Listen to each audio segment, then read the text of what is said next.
Hello my dear students, मैं Ajay sir फिर से आपके सामने लेके आया हूँ क्लास 12 केमिस्ट्री के चैप्टर 2 इलेक्ट्रोकेमिस्ट्री के न्यूमेरिकल्स से रिलेटेड एक बहुत ही अच्छा वीडियो।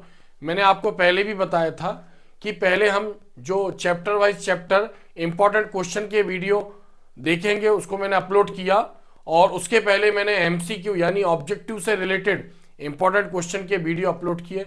मैं आपको इसलिए ये बताता हूँ कि अगर कोई मेरे चैनल पे नया है तो मेरी प्लेलिस्ट में जाकर यानी जो एमसीक्यू यानी ऑब्जेक्टिव टाइप क्वेश्चन है उनके भी वीडियोस देख सकता है, और जो मैंने इंपॉर्टेंट क्वेश्चन के वीडियो अपलोड किए हैं वो भी देख सकता है। क्योंकि जो हमारी केमिस्ट्री है, क्लास 12 केमिस्ट्री, या हम बात करें कि जो केमिस्ट्री है उसको 3 पार्ट में डिवाइड किया गया है, यानी फिजिकल केमिस्ट्री, इनऑर्गेनिक केमिस्ट्री और ऑर्गेनिक केमिस्ट्री। तो हमें पहले भी पता है कि जो फिजिकल केमिस्ट्री होती है उससे थ्योरेटिकल यानी इंपॉर्टेंट क्वेश्चन तो आते ही हैं, और मैंने वीडियो भी बनाए हैं।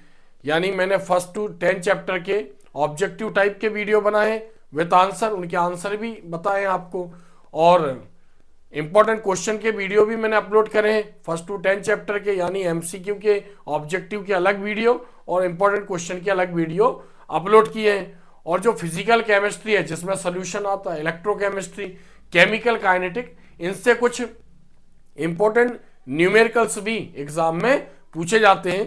तो अभी इसके पहले मैंने चैप्टर 1 सॉल्यूशन का वीडियो अपलोड किया था, तो उसमें वो सारे क्वेश्चन यानी सारे न्यूमेरिकल्स थे जो बोर्ड में बहुत ज़्यादा पूछे गए। मैं आपको ये भी बता दूं कि जो वीडियो में अपलोड करता हूं ये जनरली एमपी बोर्ड के बच्चों के लिए वीडियो है, यानी एमपी बोर्ड में हर साल इन्हीं में से ही क्वेश्चन पूछे जाते हैं। और 2005 से लेकर 2024 तक जितने भी बोर्ड ने क्वेश्चन पूछे वो सब इसी में से पूछे हैं। तो आज हमारा है न्यूमेरिकल्स में फिजिकल केमिस्ट्री के सेकंड चैप्टर इलेक्ट्रोकेमिस्ट्री का एक बहुत ही इंपॉर्टेंट वीडियो। अगर आप इन वीडियो से तैयारी करते हैं तो डेफिनेटली मैं आपको विश्वास दिलाता हूं कि आपके 70 मार्क्स में 60 के ऊपर आपके मार्क्स इसमें से कवर अप हो जाएंगे। और आप खुद भी जानते हैं कि आपके स्कूल में जो फर्स्ट टर्म होगा या हाफ ईयरली हुआ होगा या जो प्री बोर्ड होने वाला होगा, जो टेस्ट हुए होंगे, उसमें चैप्टर से रिलेटेड आप इससे मैच करा सकते हैं। इन्हीं में से रिलेटेड कोई क्वेश्चन आपके एग्जाम में पूछा गया होगा, और प्रीवियस ईयर के तो मैं आपको बता ही रहा हूं कि बार बार यही सब क्वेश्चन पूछे जाते हैं। तो केवल आप अपने हिसाब से इनकी तैयारी करते रहें। और मैंने आपको यह भी बताया है कि जो भी इंपॉर्टेंट क्वेश्चन इस केमिस्ट्री में से पूछे जाएंगे तो एक मैं डमी पेपर बनाऊंगा जो पूरा बोर्ड पैटर्न पर बेस्ड होगा। जैसा बोर्ड बनाता है वैसा एक पेपर मैं आपको बनाऊंगा, और हर साल उसमें से 80 to 90% क्वेश्चन एग्जाम में फंस जाते हैं। यानी हर चैप्टर से एक एक दो दो इंपॉर्टेंट क्वेश्चन, और बाकी जैसा बोर्ड बनाता है वैसा ही पेपर में अपलोड करूंगा। तो उसमें बनाने में थोड़ा सा समय लगेगा, 2-4 दिन का समय लग सकता है। तो अगर आप उसकी भी तैयारी कर लेते हो तो आप इजीली उसमें पास हो जाएंगे। और चूंकि मैंने इसका ब्लूप्रिंट भी एक डाला था, तो आप मेरे चैनल पर जाके उस ब्लूप्रिंट के अकॉर्डिंग तैयारी करें, क्योंकि एमपी बोर्ड ने कोई ब्लूप्रिंट तो बनाया नहीं, लेकिन जनरली जो ब्लूप्रिंट पहले फॉलो होता था उसी पर बेस्ड क्वेश्चन होते हैं। जैसे मैंने आपको बताया था, आप मेरा वो वीडियो जाके देख सकते हैं कि ब्लूप्रिंट कैसा होना चाहिए। यानी एमपी बोर्ड अगर पेपर बनाएगा तो उसका स्ट्रेटेजी यानी पेपर बनाने का क्या मोड होगा, तो आप जाके देख सकते हैं। शॉर्ट्स वगैरह में भी मैंने वो वीडियो बनाया है, और वीडियो में जाके भी वो देख सकते हैं। तो आप बने रहिए मेरे साथ। आज हम समझेंगे चैप्टर 2 इलेक्ट्रोकेमिस्ट्री।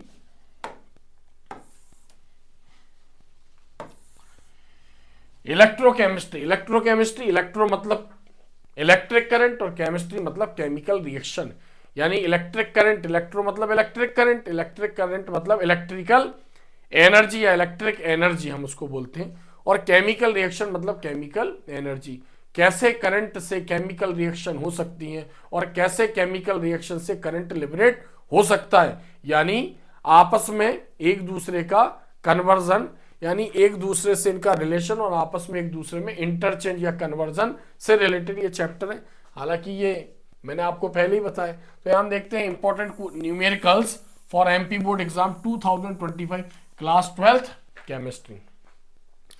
फर्स्ट क्वेश्चन हम देखते हैं, ये अनलिमिटेड बार एग्जाम में पूछा गया है। What is called weak electrolyte, यानी हमें क्या बताना है, वीक इलेक्ट्रोलाइट। इलेक्ट्रोलाइट का मीनिंग होता है ऐसे सब्सटेंस, ऐसे कंपाउंड जो वाटर में डालने पर आयोनाइज हो जाएंगे या करंट पास करने पर अपने कॉन्स्टिट्यूंट आयन यानी आयन में डिकम्पोज हो जाएंगे, यानी अपने कॉन्स्टिट्यूंट आयन में यानी कैटायन और एनायन में डिकम्पोज हो जाएंगे, उनको बोलते हैं हम इलेक्ट्रोलाइट। तो इसका मीनिंग भी होता है यहां पर इलेक्ट्रो का मीनिंग होता है, यहां पर जो इलेक्ट्रो होता है, इलेक्ट्रो का मीनिंग होता है इलेक्ट्रो मतलब यहां पर इलेक्ट्रोलाइट्स, यानी इलेक्ट्रो मतलब आयनिक कंपाउंड और लाइट्स का मतलब होता है डीकंपोजिशन। तो ऐसे कंपाउंड जो करंट के इफेक्ट से डीकंपोज हो जाएंगे, यानी इलेक्ट्रो मतलब इलेक्ट्रिक करंट और लाइट का मतलब होता है डीकंपोजिशन।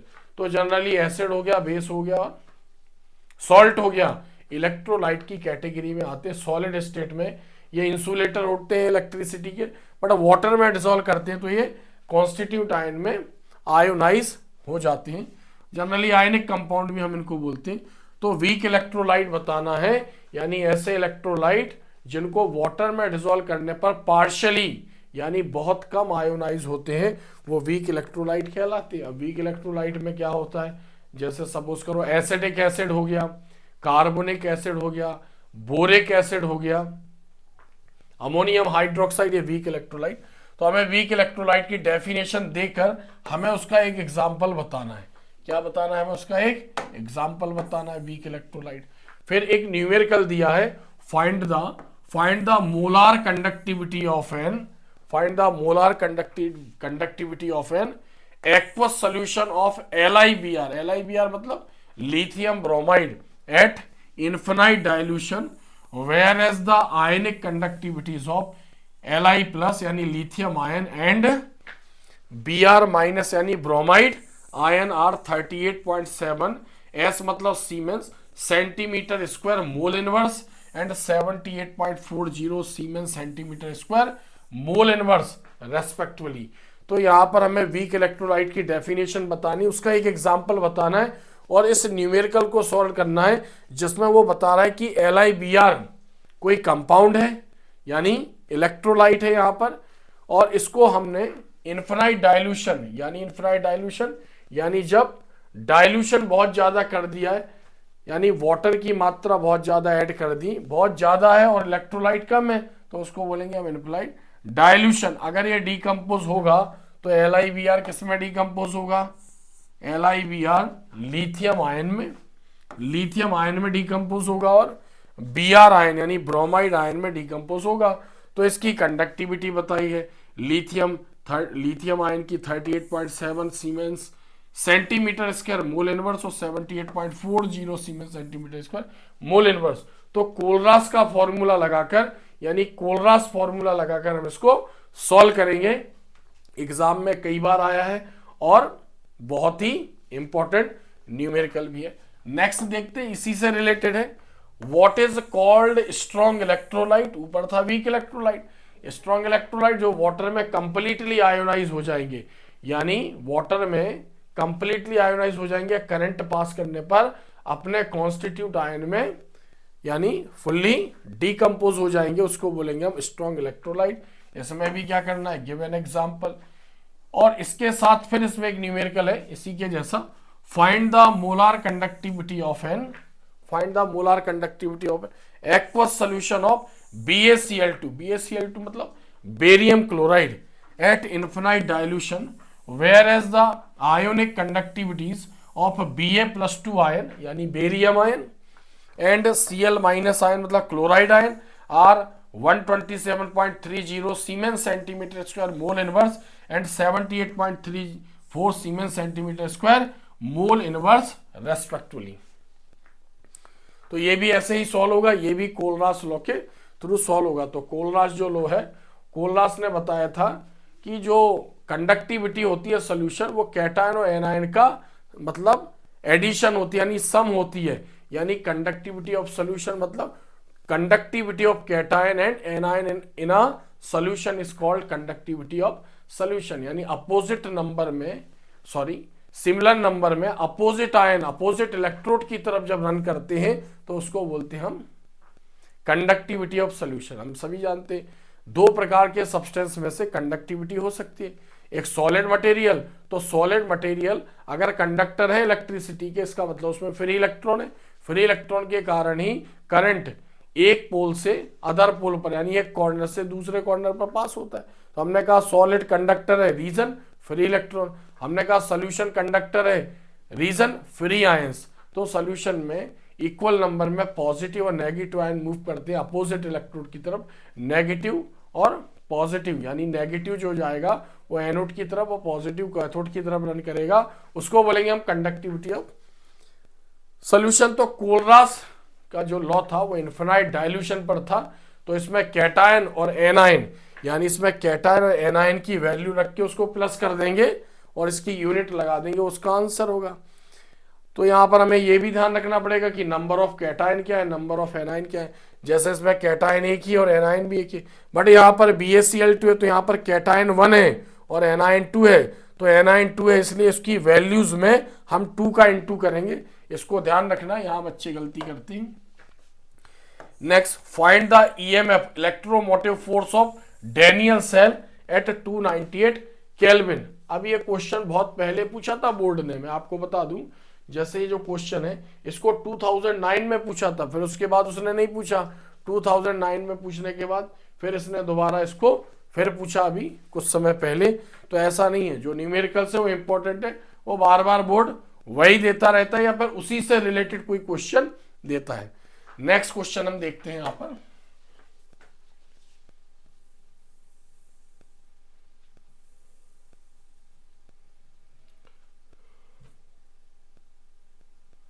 तो बात समझ में आ गई। अब जैसे मैंने बताया, find the EMF of Daniell cell as 298 kelvin, 298 kelvin पर डैनियल सेल का इलेक्ट्रोमोटिव फोर्स हमें निकालना है। बहुत पहले ये क्वेश्चन बोर्ड ने पूछा था और अभी भी इसने 1-2 साल पहले शायद इसको पूछा था। Next question, if 10.07 grams of silver is deposited by passing 5 amperes of electric current for 30 minutes in a vessel filled with AgNO3 silver nitrate, then find the electrochemical equivalent of silver। यानी हमें क्या निकालना है, electrochemical equivalent of silver। if the electrochemical equivalent of hydrogen is 0.4 times 0 1036, then find the equivalent weight of silver। ठीक है, समझ में आ गया। तो हमें क्या करना है, यहां पर जैसे दिया हुआ है क्या बताना है, find the electrochemical equivalent of silver, और अगर हाइड्रोजन की वैल्यू ये है तो इक्विवेलेंट वेट ऑफ सिल्वर। समझ में आ गया, यानी इलेक्ट्रोकेमिकल इक्विवेलेंट ऑफ सिल्वर, और यहां पर हमें क्या निकालना है, इक्विवेलेंट वेट ऑफ सिल्वर। यहां पर देखते हैं next question, the molar conductivity of 0.025 mole litre inverse methanoic acid is 46.1 siemens centimetre square mole inverse. Calculate its degree of dissociation and dissociation constant given that, ठीक है, lambda infinite as positive value 349.6 siemens centimetre square and mole inverse, and lambda infinite formate यानी SCOO minus formate 54.6 siemens centimetre square mole inverse. तो हमें क्या निकालना है यहाँ पर, degree of dissociation and dissociation constant. तो ये कोलरास लॉ के थ्रू सॉल्व हो जाएगा। नेक्स्ट क्वेश्चन देखते हैं हम यहाँ पर, the resistance of a conductivity cell containing 0.011 molar KCl solution at 298 Kelvin is 150 ohms. What is the cell constant if conductivity of 0.01 m KCl solution at 298 Kelvin is 0.146 into 10 to the power minus 6 Siemens centimeter square। तो मैं आपको बता दूं, इस chapter से ये 6 question ही exam में हम ये कह सकते हैं कि जैसे मैंने आपको बताया कि 2005, अगर हम उसके पहले भी जाते हैं तो 2-3 साल पहले, उसके पहले भी बोर्ड ने अगर क्वेश्चन पूछे तो यही पूछे होंगे या इसी से रिलेटेड पूछे होंगे, तो जनरली यही क्वेश्चन उसने बार बार दिए हैं। तो 2005 से 2024 तक केवल आपको ये मात्र 6 क्वेश्चन, यानी नंबर ऑफ क्वेश्चन जो न्यूमेरिकल्स है, ये 6 न्यूमेरिकल्स की आपको प्रिपरेशन करनी है बहुत अच्छी तरीके से। अगर एग्जाम में क्वेश्चन आएगा तो इन्हीं में से ही आएगा और बार बार यही पूछे जाते हैं। इसके पहले इसका मैंने इंपॉर्टेंट क्वेश्चन का भी वीडियो बनाया है, तो उससे हम क्वेश्चन वगैरह देख सकते हैं कैसे आते एग्जाम में। फिर इसमें से एमसीक्यू टाइप क्वेश्चन भी आते हैं, ऑब्जेक्टिव टाइप क्वेश्चन भी आते हैं, उसका भी वीडियोस मैंने बनाया है, वो भी हम देख सकते हैं। प्लस ब्लूप्रिंट कैसा फॉलो होगा इस चैप्टर का, वो भी देख सकते हैं। यानी मैंने आपको एक प्रॉपर गाइडलाइंस दी, केवल आपको क्वेश्चन देख के उसका प्रिपरेशन करना है। और कोई भी क्वेश्चन, चूंकि ऐसा समय चल रहा है कि कोई भी चैप्टर अगर आपके पास क्वेश्चन है तो ये मान के चलिए कि 1 से 2 घंटे में अगर हम चाहें तो उसको तैयार कर सकते हैं एक चैप्टर को, अगर हमें क्वेश्चन पता है कि यही यही पढ़ने हैं। तो ऐसे अगर देखा जाए तो 10 चैप्टरों को अगर हम क्वेश्चन हमारे पास है, गाइडलाइन से, तो 15 से 20 घंटे, 30 घंटे, यानी 1-2 दिन में हम उस चैप्टर का पूरा रिवीजन कर सकते हैं, 1 चैप्टर टू 10 चैप्टर। और अभी हमारे पास बहुत समय है, तो हम चाहें तो अगर ये क्वेश्चनों को प्रिपेयर कर सकते हो तो मैं 101% आपसे वादा करता हूं कि आपके केमिस्ट्री में 70 में से 60 के अब तो जाएंगे ही, और थोड़ी सी मेहनत करेंगे, कोई भी क्वेश्चन मिस नहीं करेंगे, तो 65 के अबव आपके मार्क्स इसमें से इजीली आ सकते हैं। तो ये हमारा जो फिजिकल चैप्टर था, इलेक्ट्रोकेमिस्ट्री सेकंड चैप्टर। इसके बाद इस नेक्स्ट चैप्टर भी है केमिकल काइनेटिक, उससे भी एग्जाम में न्यूमेरिकल्स पूछे जाते हैं, तो बहुत ही जल्दी उसका भी वीडियो मैं लेके आऊंगा कि कौन कौन से न्यूमेरिकल्स आपको प्रिपेयर करने हैं केमिकल काइनेटिक्स में। ऐसे ही अच्छे वीडियो मैं आपके सामने लाता रहूंगा। वीडियो को अपने दोस्तों को शेयर करें, उनकी भी हेल्प करें, ताकि वो भी प्रिपेयर हो सके, अच्छी तैयारी कर सके। क्योंकि अगर किसी बच्चे का रिजल्ट खराब होता है तो बच्चा बहुत डिप्रेशन में चला जाता है, उसके पेरेंट्स को भी बहुत ज़्यादा दुख होता है, 1 साल खराब होता है, फिर कहीं ना कहीं उसका भी मनोबल डाउन होता है। और अगर रिजल्ट अच्छा आता है तो उसकी फैमिली का, उसके स्कूल का, उसके एरिया का भी नाम उस बच्चे के कारण रोशन होता है। तो हमें ज़्यादा से ज़्यादा बच्चों को ये वीडियो शेयर करना है, ताकि वो भी, उनको भी एक प्रॉपर गाइडलाइंस मिले। ऐसे ही वीडियो मैं लाता रहूँगा। आज के लिए इतना ही काफ़ी है। धन्यवाद।